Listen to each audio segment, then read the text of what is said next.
Les pénuries, c'est ce qu'on entend le plus dans les médias actuellement. Pénurie d'huile, pénurie de moutarde, pénurie d'intelligence aussi pour certaines et certains.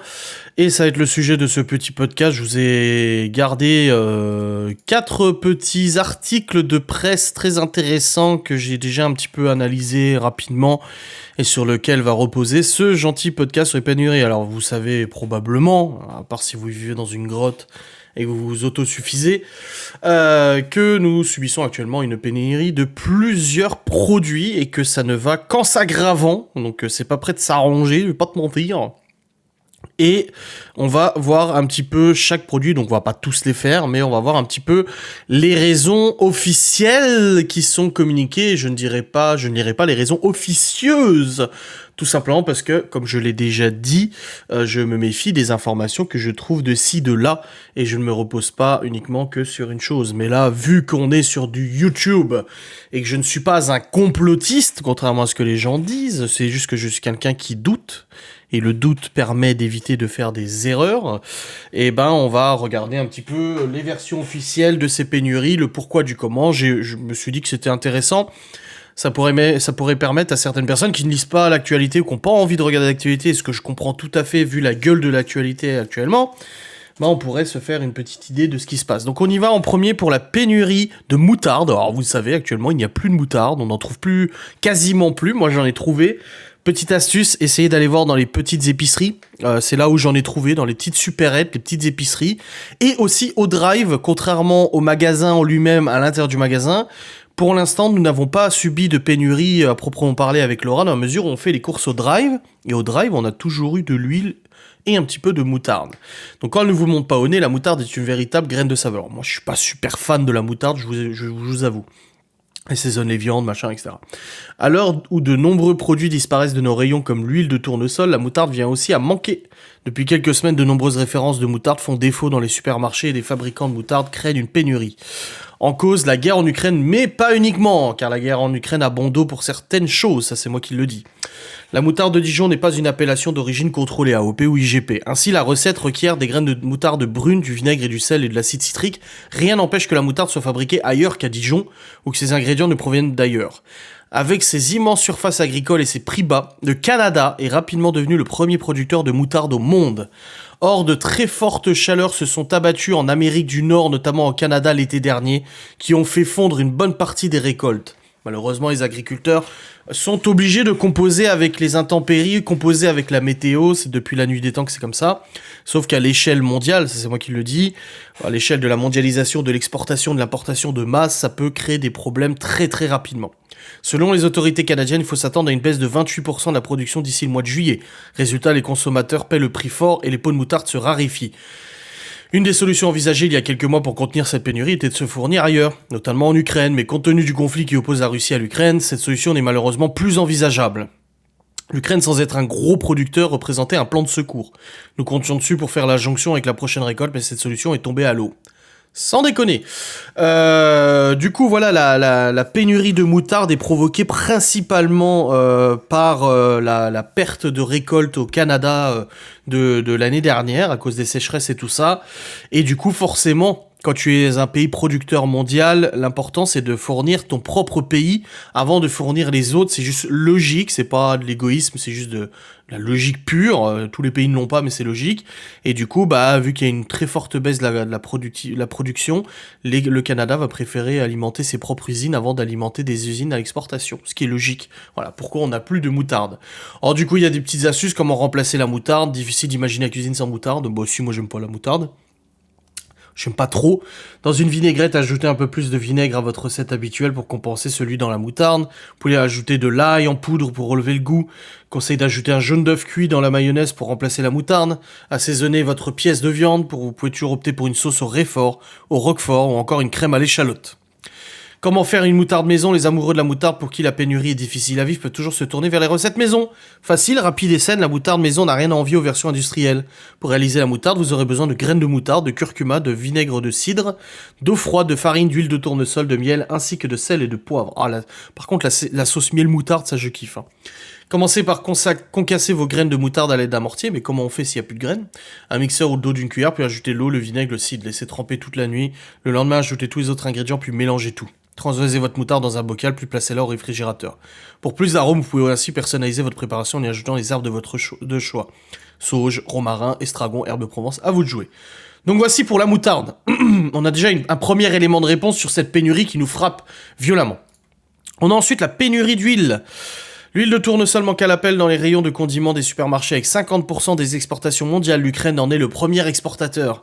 La guerre qui s'y déroule rend difficile les échanges commerciaux entre les pays, provoque ces raréfactions. J'ai même entendu qu'ils étaient en train de faire un plan de secours car il y a du blé qui pourrissait dans les entrepôts ukrainiens à cause de cette guerre qui a été décidée par des dirigeants avec un S. Encore une fois, je ne prends parti pour personne, qui pensent plus à leurs intérêts financiers, à leurs intérêts d'une guerre, plutôt que de penser au peuple, et au peuple avec un X à O, et peuple avec un S. La guerre qui s'y déroule rend difficile les échanges entre les pays, provoque ces raréfactions. Voire une augmentation du prix de certains produits. De plus, le prix moins élevé de ce produit par rapport à ses concurrents en fait une huile convoitée pour les recettes qui nécessitent une grande quantité telles que la mayonnaise et les frites. De peur de manquer, les consommateurs se ruent sur les stocks, ce qui risque alors de provoquer une pénurie. Bon, on est déjà dedans, hein. Surtout les professionnels qui sont obligés de s'adapter. Nous produisons 500 000 tonnes d'huile de tournesol par an et nous consommons 800 000 tonnes d'huile. Résultat, les industriels et les restaurateurs qui utilisent l'huile de tournesol au quotidien s'adaptent. Pour éviter d'augmenter les prix de leurs produits, certains changent leur recette en réduisant la part d'huile de tournesol ou en la supprimant complètement. Ils remplacent par d'autres huiles végétales comme la palme, le colza, la graisse de copra. Le colza, en France, on en produit énormément. Et le blanc d'œuf. Problème avec des modifications d'ingrédients si impromptues pas le temps de changer le packaging et la liste des ingrédients. L'information au consommateur n'est ainsi plus respectée, ce qui pose des problèmes au niveau allergène. Négociations sont en cours entre les associations de consommateurs et les industriels et la Direction Générale de la Concurrence, la Consommation et de la Répression des Fraudes, la DGCCRF, afin d'obtenir des dérogations provisoires. Alors l'huile, nous, on n'en a pas manqué, on a de la chance peut-être, mais en tout cas, en achetant au Drive, systématiquement, Laura, elle achète une petite bouteille d'huile parce qu'on en a toujours au Drive. Je pense qu'ils évitent de les mettre en magasin pour éviter que les gens se jettent dessus, mais par contre, au Drive, on y a bel et bien accès sans problème. Ensuite, pénurie suivante, les composants électroniques. Alors, ça parle peut-être un peu moins aux gens, parce que c'est moins dans le quotidien, c'est pas de l'alimentaire non plus, mais nous sommes en train de subir progressivement une pénurie des composants électroniques, donc les puces, les processeurs, même les clés USB, les choses comme ça. Il y a même des voitures BMW et Tesla qui ont été vendues sans port USB, parce qu'il y avait une pénurie, et il faut attendre qu'ils en aient de nouveau pour retourner au garage pour qu'ils le réinstallent. C'est quand même scandaleux. Et nous savons que du coup tous ces composants électroniques majoritairement sont produits en Chine, la Chine qui a subi le Covid, mais aussi des restrictions d'écologie assez drastiques. C'est-à-dire qu'avant les usines tournaient 24 heures sur 24, 7 jours sur 7, maintenant ils ont des obligations de fermer les usines la nuit, des choses comme ça qui rendent du coup très compliqué l'approvisionnement pour les autres pays en composants. Je le vois par exemple avec les cartes graphiques, à cause de la crypto-monnaie, donc les gens achètent des cartes graphiques de manière massive pour pouvoir crypter de la monnaie. Je vais pas vous détailler ce que c'est la crypto, mais en gros les ordinateurs tournent pour faire des calculs, et en faisant ces calculs, le propriétaire de l'ordinateur touche de la crypto qui peut être transformée en argent réel. Ce qui fait que les cartes graphiques, de par la pénurie, plus la crypto-monnaie, ont explosé les tarifs. Alors on est retourné à des prix normaux. C'est bien pour ça que j'ai acheté une nouvelle carte graphique, une RTX 3080 Ti à 1400 € à peu près, sachant que les prix étaient montés à 2000-2500 il y a encore quelques mois. Donc quand j'ai vu que les prix baissaient, je me suis dit c'est le bon moment pour l'acheter parce qu'après ça risque de remonter, sachant que là c'est dans des prix à peu près standards. Le problème des composants électroniques est né pendant la crise sanitaire. La situation est même en train de s'aggraver à cause de la guerre en Ukraine, la recrudescence du Covid en Chine. Certaines entreprises ont recours à des solutions extrêmes pour maintenir la production. Pour maintenir leur production, les industriels se réduisent à acheter des machines à laver pour la désosser, récupérer les puces qu'elles contiennent. L'anecdote qui illustre bien la persistance des pénuries a été rapportée cette semaine par le patron d'ASML, le géant néerlandais fabricant des machines de gravure pour semi-conducteurs. Son groupe fait toujours face à une demande très forte, mais étant lui-même confronté aux pénuries pour ces machines, ne pense pouvoir répondre cette année qu'à 60% des commandes. Les fabricants de puces ne suivent plus. La situation reste donc tendue chez les fabricants de puces eux-mêmes qui peinent à augmenter la capacité de production. Certains ont des carnets de commandes pleins jusqu'à fin 2023. En mars, les délais ont atteint un nouveau record, plus de 26 semaines en moyenne entre la commande d'une puce et sa livraison. L'industrie automobile est particulièrement affectée par ces problèmes d'approvisionnement. Les pénuries de composants pèsent sur les ventes de véhicules neufs. Entre janvier et mars, 365 000 voitures ont été vendues en France, soit le pire résultat sur un trimestre depuis plus de 40 ans. Ouais, alors la baisse de l'achat des voitures neuves à cause des puces, tu m'excuseras, mais les gens sont de plus en plus pauvres, les gens ont de moins en moins d'argent, donc il faut arrêter un peu de se foutre de la gueule du monde. Hein. La vie est de plus en plus chère, les gens n'ont pas que ça à foutre à acheter une bagnole neuve. Surtout quand tu vois à quel point elle décote rapidement après l'achat de voiture neuve, alors à part en leasing à la limite, mais non. Ensuite, l'industrie automobile commence sérieusement à s'inquiéter. Sans déconner, après une pénurie des semi-conducteurs, on vient d'en parler, c'est celle des batteries de voitures électriques qui pourrait bien faire son apparition. Alors que les voitures électriques sont en vogue et séduisent de plus en plus de conducteurs dans le monde, un composant crucial pourrait bientôt manquer à l'appel. Certains patrons, mais aussi des analystes, mettent en garde en ce qui concerne la production de batteries de voitures. En effet, cette dernière risque de ne pas suivre la forte demande. Si le PDG de Tesla, Elon Musk, a évoqué ce problème, c'est l'un de ses principaux concurrents, R.J. Scaringe, qui s'est confié au Wall Street Journal, affirmant que les semi-conducteurs ne sont qu'un petit amuse-bouche par rapport à ce qui nous attend avec les batteries dans les 2 prochaines décennies.